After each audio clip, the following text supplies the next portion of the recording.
Amém. Que Deus abençoe a sua vida, a sua casa e a sua família, em nome de Jesus. Amém. Você que está aí no Facebook, está no YouTube acompanhando a gente, seja muito bem-vindo a esta Igreja Presbiteriana das Américas. Você é muito bem-vindo aqui entre nós. Aproveite e compartilhe esse link com pessoas amadas do seu coração, pessoas que são especiais para a sua vida. A gente só manda coisa boa para as pessoas que a gente ama. Tem aquele grupo, às vezes umas pessoas que você sabe, olha, eu acho que fulano podia estar recebendo hoje esse nosso link do culto. Aproveita agora, é hora da gente compartilhar, trazer para perto, para que a gente possa celebrar com alegria na presença do Senhor. Dentro dessa nossa série que está aí, veja na sua tela a série que nós estamos trabalhando durante esse mês de abril, vai aparecer na sua tela aí até a série Palavras Cruzadas, né?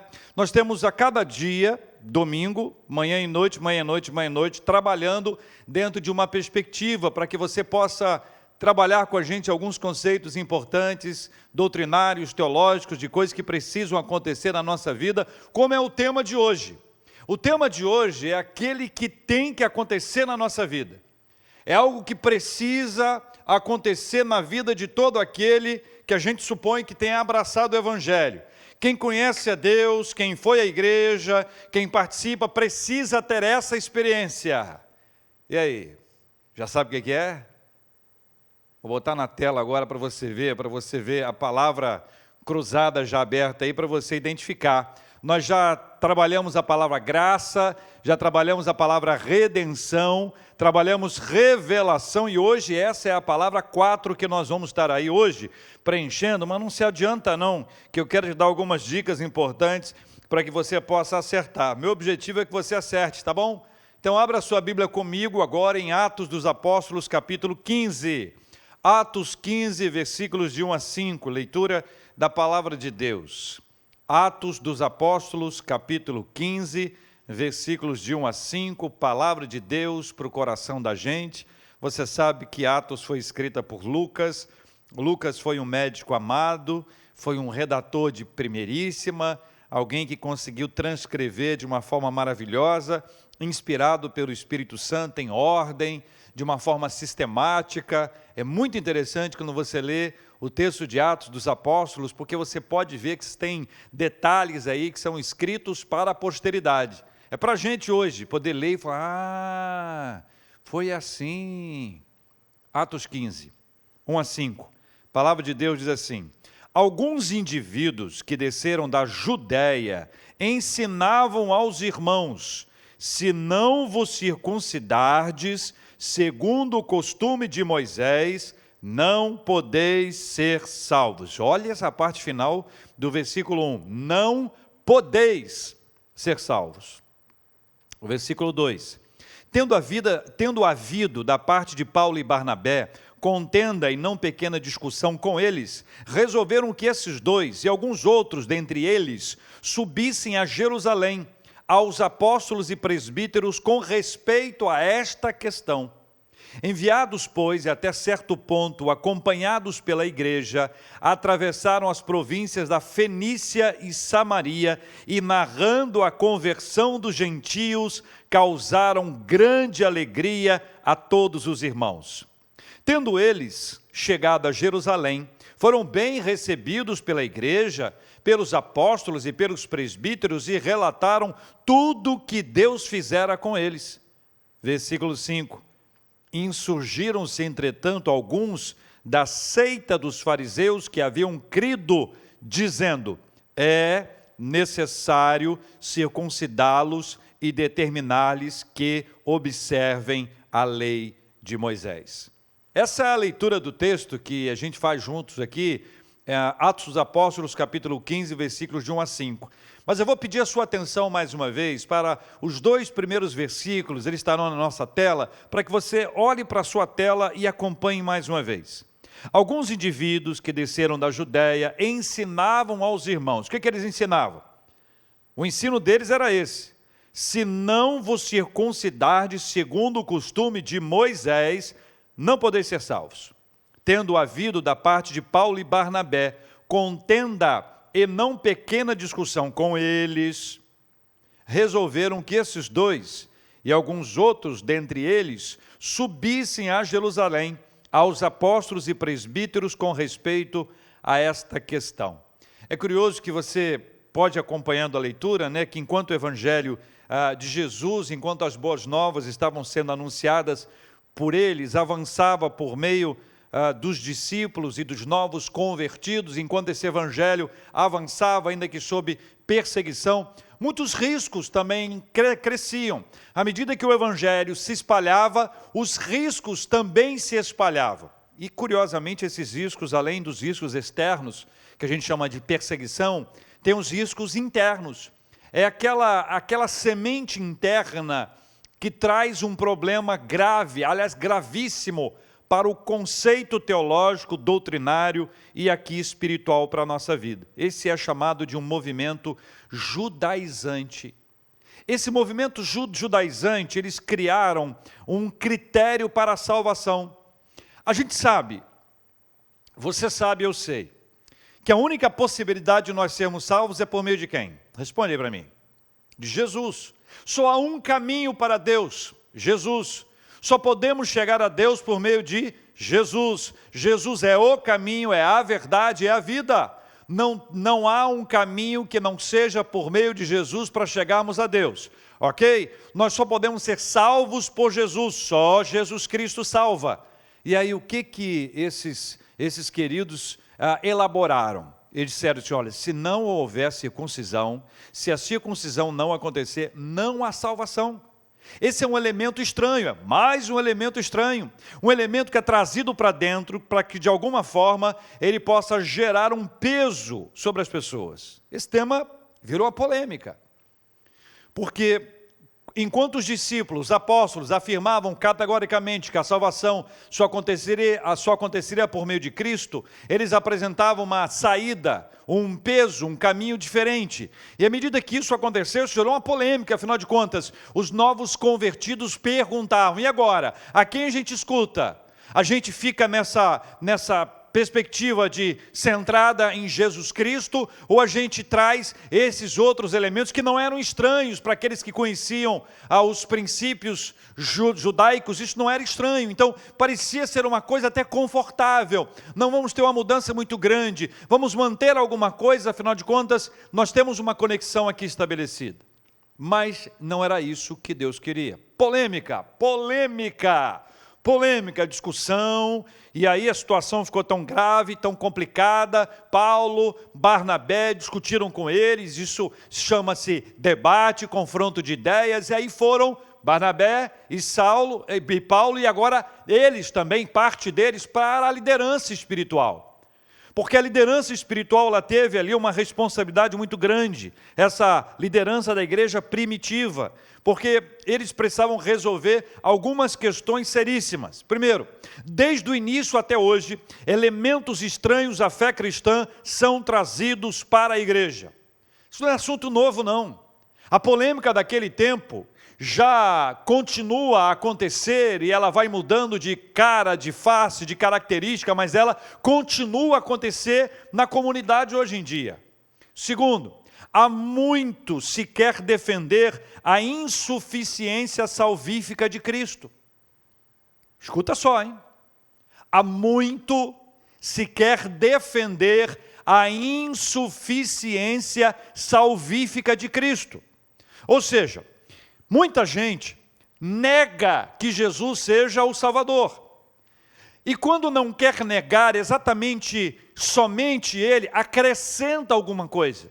Naquela época era a circuncisão. Hoje tem um monte de gente que acrescenta uma série de circunstâncias, de obras, de empenho, de sacrifício, de boa... Enfim, as pessoas vão acrescentando quanto à salvação. Parece haver uma confusão entre a salvação e o fruto da salvação. Boas obras acompanham os salvos, mas boas obras não salvam. Desde aquela época já havia uma tentativa de apresentar uma insuficiência salvífica de Cristo. 3, novos convertidos correm muitos riscos de serem equivocadamente ensinados.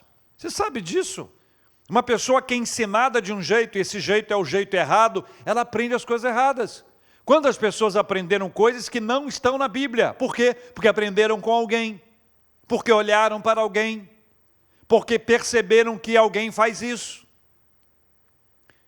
Quarto, como a Bíblia, da forma que a conhecemos, não estava pronta, eles levaram a questão aos apóstolos e presbíteros, à liderança espiritual da igreja primitiva, para que eles pudessem tratar o assunto. Então veja, houve uma polêmica, é a polêmica da circuncisão, trazida para dentro da igreja, e a igreja não abraçou a circuncisão, a igreja não tem a circuncisão como prática, nós não temos essa prática, mas isso foi trazido para dentro, houve confusão, polêmica, era necessário que houvesse um esclarecimento. Todas as vezes que isso acontece, nós precisamos resolver. Problema a gente não joga para debaixo do tapete, problema a gente enfrenta para resolver. E veja o que aconteceu. Veja comigo os versículos 4 e 5. Insurgiram-se, entretanto, alguns da seita dos fariseus que haviam crido, dizendo, olha o que eles estão dizendo aí nos versículos 4 e 5, que você pode ler na sua tela.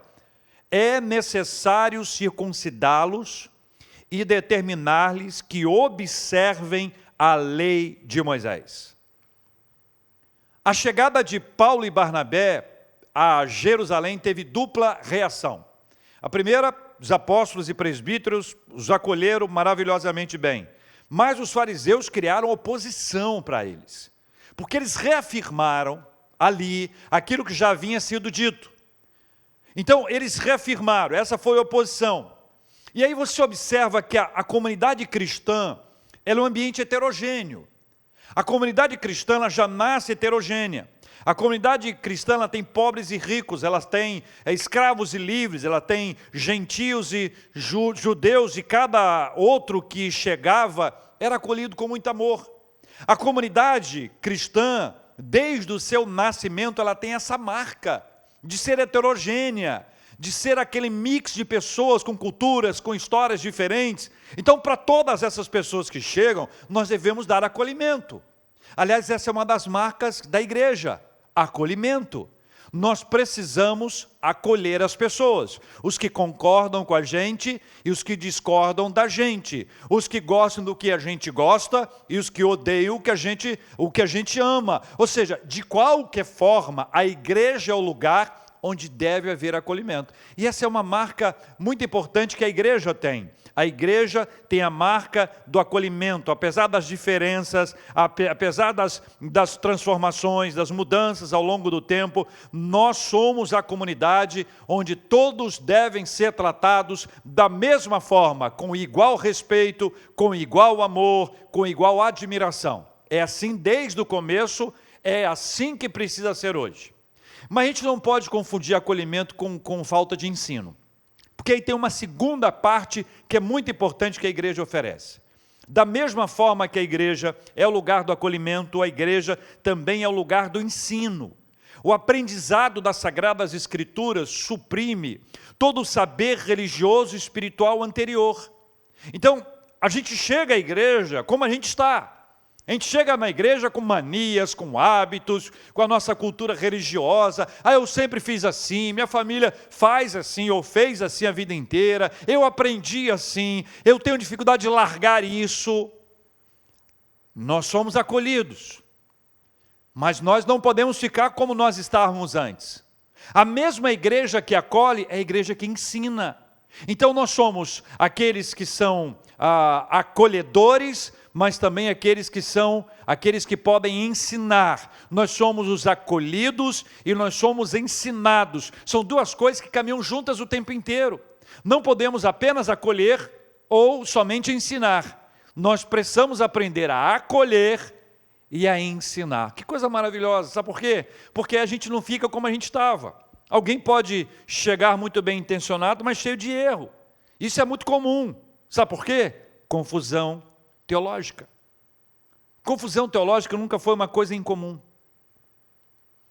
Ela sempre esteve presente, mas ela muito se proliferou ao longo dos anos. Porém, nós temos na Bíblia a nossa única regra de fé e prática, única regra inerrante, infalível de fé e prática. Nós temos a palavra de Deus por onde nós devemos sempre buscar. Então, todas as vezes que houver uma controvérsia, nós precisamos lembrar que para nós hoje a Bíblia é a nossa referência. A Bíblia é a última palavra, não é a sua, não é a minha, mas é a palavra do Senhor. Não é a sua cultura, não é a minha, não é a nossa família, absolutamente nada. Toda decisão, ela precisa estar fundamentada nas Sagradas Escrituras. Nós temos esses dois grandes desafios ainda hoje. Acolher a todos e ensinar a todos. Não basta ser acolhido com amor, chegar e achar o lugar entre nós. Precisamos querer aprender, buscar as oportunidades oferecidas para o crescimento e amadurecimento espiritual. Esses tempos pós-modernos nos brindaram com um problema sinistro. A prática de impor à Bíblia o meu pensamento ou forçar o texto bíblico para que este concorde com a minha opinião. Uma loucura. Uma loucura. Nesse tempo nosso agora, atual, eu tenho uma ideia, então eu pego um texto bíblico para comprovar a minha ideia, não é o contrário. Ao invés de ser a Bíblia falando comigo, eu estou falando pela Bíblia. Isso é um equívoco. Como é que funciona isso? Escuta só. Se a Bíblia é a palavra de Deus, ela é a última palavra. A minha e a sua palavra, ela deixa de ser importante, mas nesse tempo, a nossa hermenêutica está sendo cada vez mais falha, porque há uma série de interpretações equivocadas a partir do meu querer, do meu olhar, da minha vontade. Isso traz uma celeuma grande e uma distorção absurda e nos afasta do que é a palavra de Deus para a nossa vida. Existem algumas questões complexas quanto a isso. Veja como a polêmica foi resolvida de forma maravilhosa. O texto continua contando, os discípulos deram a sua palavra, houve uma série de discussões, mas o capítulo 15, versículo 15, nos mostra o quanto é importante a palavra. Veja o texto aqui do texto que nós estamos lendo, Atos 15, versículo 15, a expressão que é apresentada no versículo 15, conferem com isto as palavras dos profetas. Quem está dizendo isso aqui é Tiago. Tiago é o líder da igreja. Depois de ouvir todas as coisas, ouvir a fala de um e de outro, e diz, olha, isso confere com a palavra dos profetas. Qual é a referência para a gente ter um norte? A palavra de Deus.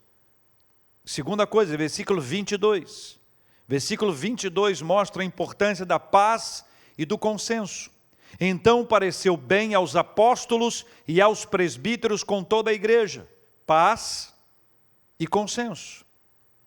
Mais adiante, sob a direção do Espírito Santo, pois pareceu bem ao Espírito Santo e a nós não vos impor maior encargo, além destas coisas essenciais, sob a direção do Espírito Santo. Por fim, produziu conforto e alegria, versículo 31, quando a leram a carta, sobremaneira se alegraram pelo conforto recebido. Então, observem bem que cada etapa foi importante para chegar à alegria. Aquele clima de polêmica anterior, de celeuma, de discussão, de debate, ele foi resolvido, primeiro, com base nas Escrituras, segundo, com paz e consenso, terceiro, sob a direção do Espírito Santo, quarto, conforto e alegria gerado por todas essas ações anteriores na nossa vida. E aí eu quero levar você para o cerne, para a palavra de hoje, versículos 3 e 11 mais uma vez. Os versículos 3 e 11 nos levam ao cerne da palavra de hoje, que tem 9 letras. E todo cristão precisa passar por ela. Quem ainda não? Ainda não.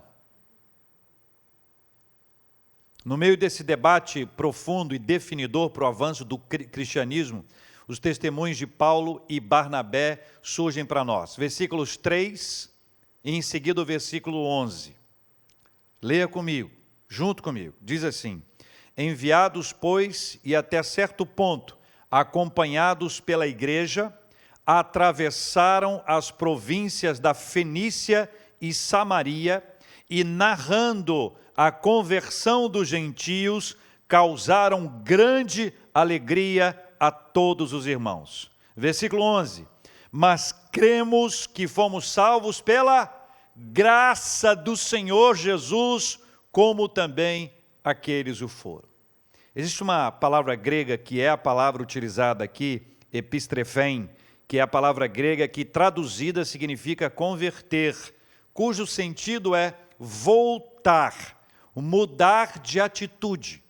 Neste caso, voltar-se para Deus e desviar-se do pecado. Esse encontro com Deus é fruto de um chamado pelo Senhor. Então, a ideia dessa palavra que aqui está é voltar-se para Deus. Essa é a ideia. Você está indo para cá e você vai voltar-se para Deus. E todos nós que nos voltamos para Deus, nós nos voltamos porque somos chamados, atraídos por Ele. Nós somos, basicamente, os perdidos sendo encontrados, resgatados e levados para casa. Perdidos sendo encontrados, resgatados e levados para casa. Eclesiastes capítulo 3 diz que tudo Deus fez formoso no seu devido tempo. Lá no versículo 11 diz assim: também pôs a eternidade no coração do homem. Nós já nascemos com uma vontade de encontrar o eterno. Já nascemos com um senso de vazio espiritual que só pode ser preenchido pelo Senhor. Já nascemos com uma dependência de Deus, ainda que nós não saibamos disso. Não à toa, nós batemos em várias portas ao longo da nossa vida, na expectativa de termos um encontro com o Senhor, até que o Senhor vai e se revela para nós, até que Ele se revela, fala ao nosso coração de maneira extraordinária.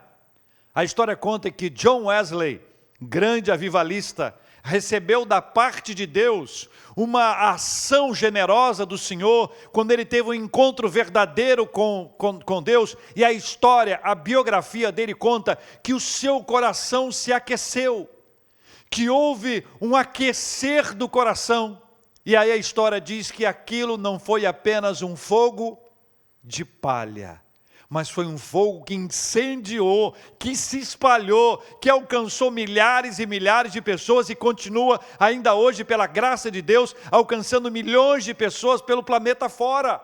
O Evangelho é assim, quando o Senhor traz a sua palavra na nossa vida e nós temos uma experiência de transformação, de nos voltarmos para Ele, algo poderoso da parte dEle acontece com a gente.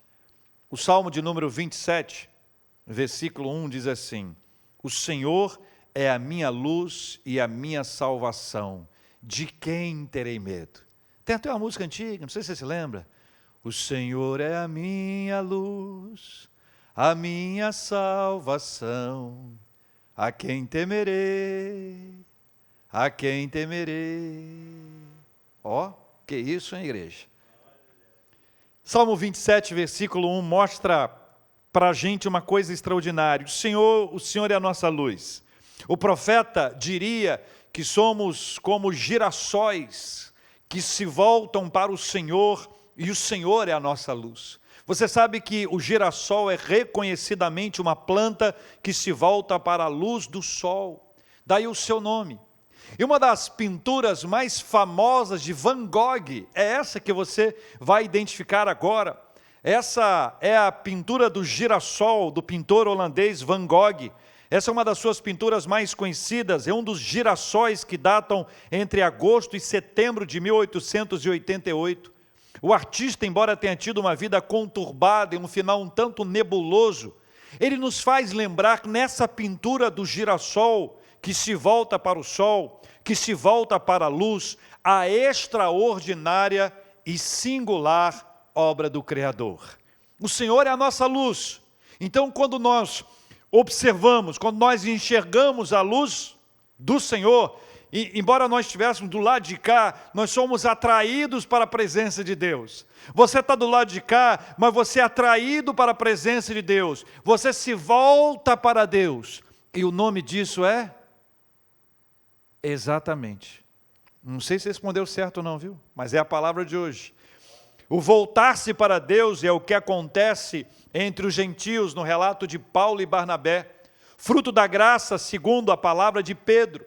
Todavia há um perigo que precisamos enfrentar.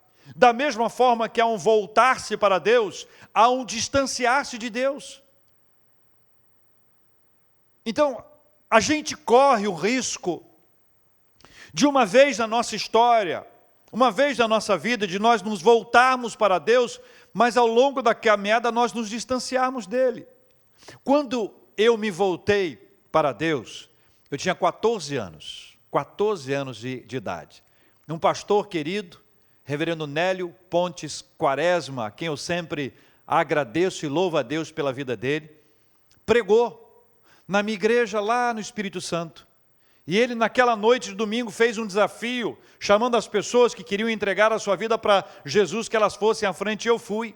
Que eu parecia que as minhas pernas estavam pesadas, porque era muito difícil ir até a frente de uma igreja que eu conhecia desde a minha infância, nascido e criado lá. Mas aquela noite foi para mim a noite em que eu me voltei para Deus. Eu não era um ex-nada, não tinha feito nada de errado, muita coisa de errado, mas não isso, aquelas coisas, você sabe o que eu estou falando. Mas o voltar-se para Deus foi algo extraordinário. Naquela hora em que eu me voltei para Deus, chamado pelo nosso Deus e Pai, eu pude experimentar dentro da minha vida aquele aquecimento, aquele fogo que John Wesley fala. Isso me levou de maneira extraordinária à leitura da palavra, à oração e à evangelização. É lindo quando a gente sente se voltar-se para Deus. Isso aconteceu quando eu tinha 14 anos de idade. Mas eu temo quanto a mim e quanto a você, que mesmo que você já tenha tido um encontro com o Senhor, mesmo que em algum momento da sua vida você já tenha se voltado para Deus, que por diversos motivos você tenha dele se afastado, você tenha dele se distanciado. Isso é um risco que todos nós corremos o tempo inteiro. Alguém alcançado pela graça, que se volta para Cristo, ele pode por qualquer motivo se afastar e começa com esfriamento inocente, ingênuo, mas acaba sendo envolvido e absorvido por uma mente secular, passa o tempo e acaba perdendo a alegria de estar na presença do Senhor e acaba sendo absolutamente descaracterizado espiritualmente. É para um ambiente falido espiritualmente que Deus ordena que haja um avivamento. Avivamento. É para um ambiente onde já houve conversão no passado. Deus ordena que haja um avivamento. Para um lugar ainda onde as pessoas não conheceram a Cristo, Deus quer derramar um poderoso avivamento para que haja muitas transformações e várias pessoas possam se voltar para Deus. É a palavra de hoje. Mas o que é avivamento? Para ajudar nessa compreensão, nós vamos caminhar com duas valiosas definições de avivamento. Acompanhem comigo. A primeira de K.J. Hardman, a restauração do povo de Deus após um período de indiferença e declínio. Veja que é um período, isso não é um dia ou outro, é uma fase, é um período inteiro de indiferença. Começa com indiferença, depois caminha para um declínio espiritual. A segunda definição, muito interessante, fala que é uma invasão de Deus na vida de um ou mais membros do seu povo, a fim de despertá-los espiritualmente para o ministério do reino. Eu gosto dessa expressão, a invasão de Deus. A invasão de Deus. Deus não precisa da sua autorização para entrar na sua vida. Deus não precisa da minha autorização para entrar na minha vida, porque se dependesse da sua autorização ou da minha autorização, nós seríamos superiores a Ele. Deus tem todo o poder e autoridade. Estou cansado de ver pessoas que estavam reagindo, resistindo, mas elas foram invadidas pelo poder do Espírito Santo de Deus e foram quebrantadas pelo Senhor e se entregaram plenamente nas mãos do Senhor. É lindo ver isso. É lindo ver pessoas que dizem, não, hoje não, talvez mais tarde, quando eu for mais velho, não, hoje eu estou muito bem, obrigado, não preciso, mas é tocado pelo Espírito Santo de Deus, é incendiado pelo Espírito Santo de Deus e entrega a sua vida para Jesus, fruto de uma invasão de Deus.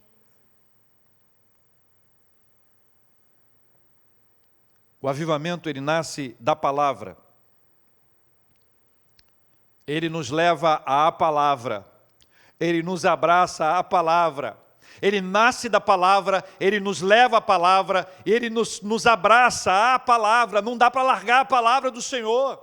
Um coração avivado, Um coração avivado é um coração cheio de Bíblia. É um coração que não abre mão da palavra do Senhor, que abre mão das suas ideias, da sua criatividade, da sua inventividade, mas não abre mão da palavra do Senhor em hipótese alguma. É a palavra, a autoridade de Deus na nossa vida. É a palavra que enche nosso coração de alegria. É a palavra que tira da gente a ansiedade. É a palavra que entra no nosso coração e transforma a nossa história para sempre. É a poderosa palavra do Senhor. Longe dela, longe dele.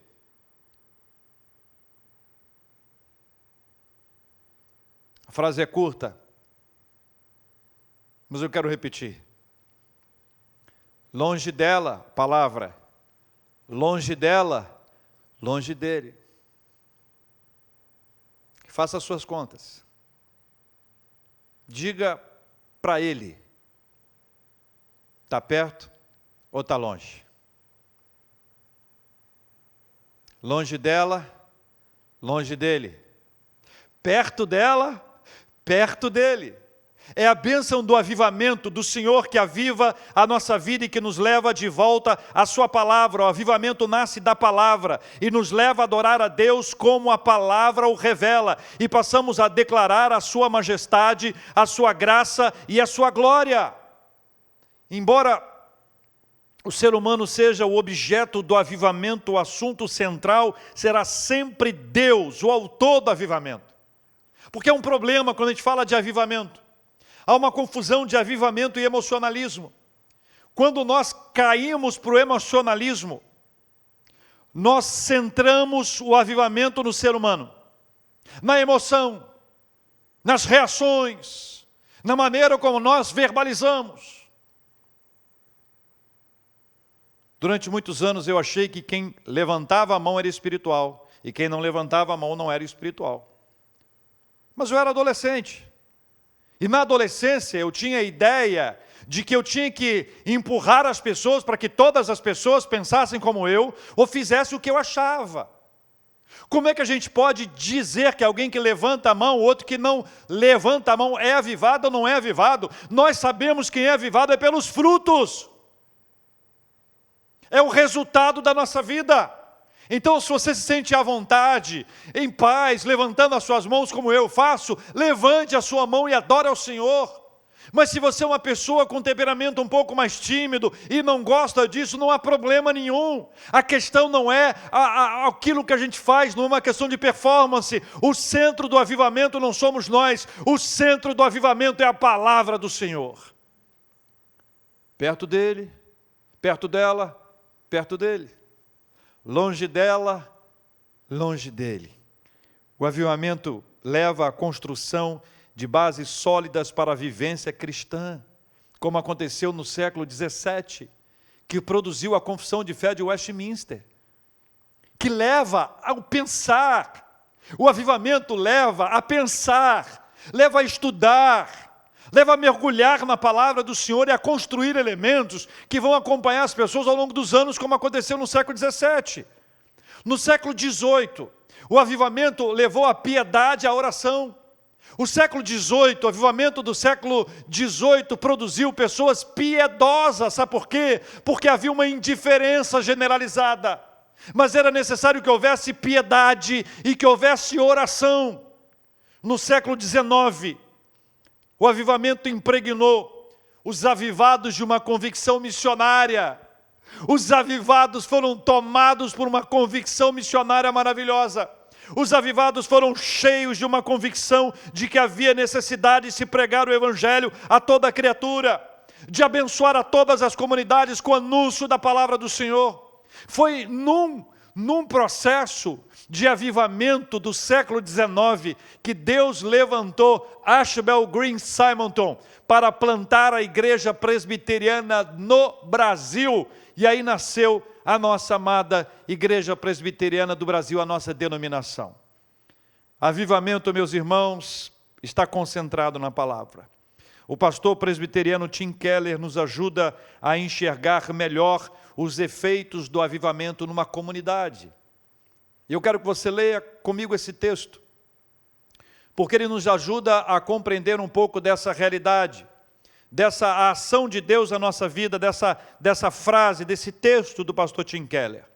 Ele diz assim: avivamento é o tempo em que as operações habituais do Espírito Santo, não sinais e maravilhas, mas a convicção do pecado, a conversão, a certeza da salvação e um senso de realidade de Jesus Cristo no coração são intensificadas de maneira que você vê o crescimento da qualidade da fé nas pessoas da igreja e um grande crescimento em números e conversões também. O que acontece? Acontece que nós nos voltamos para a palavra. E o avivamento, ele está centrado não em sinais e maravilhas, mas em convicção do pecado. Convicção do pecado. Há uma mudança na nossa vida. E essa mudança é gerada pelo Espírito Santo de Deus na nossa vida. Pastor Tim Keller, pastor presbiteriano, continua dizendo que em um avivamento, cristãos apáticos acordam. Cristãos nominais são convertidos. E não cristãos são alcançados. 3 efeitos maravilhosos do avivamento. Primeiro, cristãos apáticos acordam. Cristãos apáticos acordam. Acorda, irmão. Isso não é gerado pela minha voz. Isso é gerado pelo Espírito Santo de Deus na nossa vida. Espírito Santo de Deus na nossa vida. Cristãos apáticos são acordados. O segundo efeito, cristãos nominais são convertidos. Cristãos nominais são convertidos. Está cheio de gente que é só nominal. Só nominal. Não tem compromisso com o Senhor, não tem compromisso com o reino, não tem compromisso com a palavra. Isso se chama cristão nominal. Mas um dos impactos do avivamento na nossa vida é que aqueles que são chamados cristãos nominais passam por uma experiência maravilhosa. Eles são convertidos para a glória de Deus. Terceiro impacto. Não cristãos são alcançados. Não cristãos são alcançados. Segundo Tim Keller, um cristão apático pode acreditar que é cristão, mas não possui um real senso da santidade de Deus. Não possui um real senso do seu próprio pecado, ou a profundidade de sua graça. Ele pode ser um moralista, ou um relativista, ou viver uma vida inconsistente. O cristão nominal, ele pode estar frequentando a igreja, mas ele nunca foi realmente convencido do pecado. Ou nunca recebeu a salvação pessoalmente. Nunca teve uma experiência de entrega da sua vida a Jesus Cristo. Agora, quando cristãos apáticos e cristãos nominais são alcançados pelo Espírito Santo de Deus, quando há um avivamento, não apenas eles mudam, como o testemunho deles é capaz de impactar a vida de não convertidos para que eles sejam alcançados pelo Evangelho do nosso Senhor e Salvador Jesus Cristo. Eu não sei se você já descobriu qual é a palavra de hoje. Não sei se você já descobriu qual é a palavra de hoje. John Bunyan foi um pregador inglês que viveu entre 1628 e 1688, viveu muito pouquinho. Porque ele não era um ministro ordenado pela igreja da Inglaterra, ele foi sucessivamente encarcerado por causa de sua atividade de pregação e passou um total de 12 anos na prisão, quando escreveu a maioria dos seus livros, como O Peregrino, que é um clássico. É dele a seguinte frase: há em Cristo tamanha glória, que uma vez descoberta, ela volta o coração para Ele e o atrai. Há em Cristo tamanha glória, que uma vez descoberta, ela volta o coração para Ele e o atrai. Lembra da palavra de hoje? Palavra de hoje, cujo sentido é voltar, cujo sentido é mudar de atitude. Neste caso, voltar-se para Deus, desviar-se do pecado. Quando essas coisas acontecem na nossa vida, nós aprendemos o quanto somos conduzidos, dirigidos pelo nosso poderoso e maravilhoso Deus. Como é bom nós ouvirmos a voz do Senhor.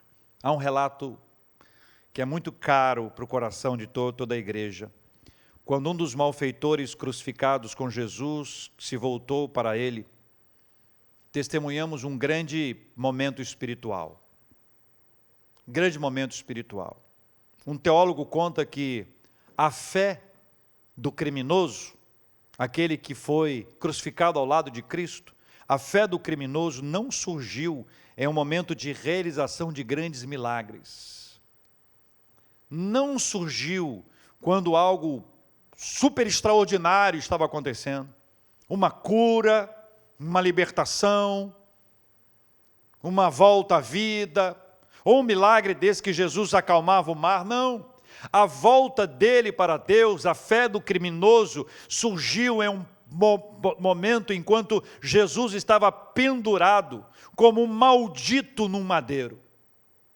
O criminoso confiou e ousadamente defendeu aquele cujos discípulos tinham abandonado.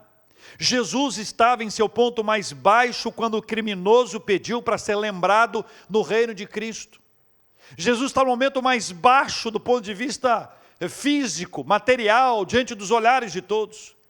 O criminoso não queria meramente estar em um lugar melhor. O que o criminoso queria é estar com Cristo. Por isso ele disse: Senhor, lembra-te de mim quando entrares no teu reino. Ele não queria estar no reino, ele queria estar com Cristo. E esta é a grande diferença. A aplicação dessa história maravilhosa, desse relato dos evangelhos, daquilo que aconteceu com aquele criminoso nos últimos instantes de sua vida, é que o Senhor falou o coração dele de uma forma tão fervorosa, tão especial, que embora Jesus estivesse numa hora de baixa, embora não fosse o momento dos grandes milagres que Jesus realizou, fosse um momento de maior vergonha, onde ele era tido como maldito naquela cruz, ele não queria apenas estar no reino, ele queria estar com Cristo. Charles Spurgeon, conhecido como príncipe dos pregadores, coisa linda, nascido em 19 de junho de 1834, 19 de junho de 1834, na Inglaterra, pregando sobre esse texto, ele afirmou: em certo sentido, toda conversão é única, diz Charles Spurgeon. Não há duas iguais, e contudo, qualquer conversão é um modelo de outras. O caso do ladrão moribundo é muito mais semelhante à nossa conversão do que diferente. De fato, seu caso se pode considerar mais como típico do que como um fato extraordinário. Acho que você entendeu. Charles Spurgeon olha para aquela cruz e vê aquele moribundo, salteador, aquele criminoso, e diz que a nossa experiência de transformação está mais conectada a ele do que a qualquer um outro. É isso que nós somos. Mas pela graça de Deus, alcançados pelo Evangelho do Senhor Jesus Cristo. É nesse lugar que a gente descobre qual é a palavra de hoje. Acho que você já observou, e eu quero encorajar os meus irmãos que estão acompanhando no Facebook ou no YouTube, para colocarem essa palavra aí. Qual é a palavra que, se ainda não aconteceu na sua vida, nós vamos orar para que aconteça agora? Que nós vamos orar ao Senhor para que aconteça na sua história? E para aqueles que já experimentaram no passado, que possam experimentá-la hoje e vivê-la de novo, ou viver esse avivamento na sua vida espiritual, ou viver o impacto do Senhor na sua história, ou viver a transformação que só pode ser operada pelo Senhor dentro da gente. Enquanto nós podemos lembrar da nossa experiência no passado, ela não pode ficar apenas no passado, mas ela tem que ser vivida, revivida e trazida para a nossa realidade hoje e sempre. Mas se houve um apagão na sua vida espiritual, se houve um apagão na sua vida espiritual, hoje é dia de acender, hoje é dia de queimar o seu coração com fogo que vem do Senhor, hoje é dia de avivamento na sua vida e na sua casa para a glória de Deus. Coloca na tela a palavra de hoje. A palavra de hoje é conversão. A palavra de hoje é conversão. A palavra de hoje é conversão. Vamos orar? Deixa eu te falar uma coisa antes da gente orar. Você sabe em que lugar que você está nesse relacionamento com o Senhor? Não perca a oportunidade. Vou fazer uma oração de entrega. De entregar a vida para Jesus. E se você já fez no passado, faça outra vez. Se você nunca fez, esse é o dia. Para alguns, o que está faltando é um avivamento. É um avivamento. Não centrado nas emoções, mas centrado na palavra, centrado em Cristo. Avivamento cristocêntrico. Qualquer coisa que não seja cristocêntrico não é avivamento. Pode ser uma série de coisas, mas não é avivamento. O avivamento vem de Deus. Entra no nosso coração e muda a gente para sempre. Então, são duas orações simples. A primeira é de entrega. Se você ainda não entregou a sua vida para Jesus, eu vou ficar olhando para você. E vou falar e você repete aí. É uma oração de entrega do seu coração para Jesus. Diga comigo assim: Senhor Deus, em nome de Jesus, eu entrego o meu coração, a minha vida para Jesus. Escreva, Senhor, o meu nome no livro da vida. Eu me arrependo dos meus pecados. E eu peço ao Senhor, em nome de Jesus, entra na minha vida, entra na minha vida, em nome de Jesus. Eu quero orar com você que precisa ter um coração avivado pelo Senhor, avivado. É uma oração daqueles que a gente precisa que Deus nos arrebate, nos tire do distanciamento e do esfriamento espiritual e aqueça a nossa vida em nome de Jesus. Senhor, sobre meus irmãos e minhas irmãs que estão afastados do Evangelho, embora estejam conectados ao Evangelho, mas estão afastados, longe da palavra, por consequência, longe do Senhor da palavra. Pai, aqueça esses corações com o avivamento que vem do Senhor. Aqueça esses corações com o poderoso Evangelho do Senhor Jesus Cristo. Aqueça esses corações com a Tua palavra, com o Teu Espírito Santo, para que não haja ninguém frio, distante espiritualmente, mas que seja impactado pelo Senhor. Que esta seja uma noite de avivamento e conversão, em nome de Jesus. Amém.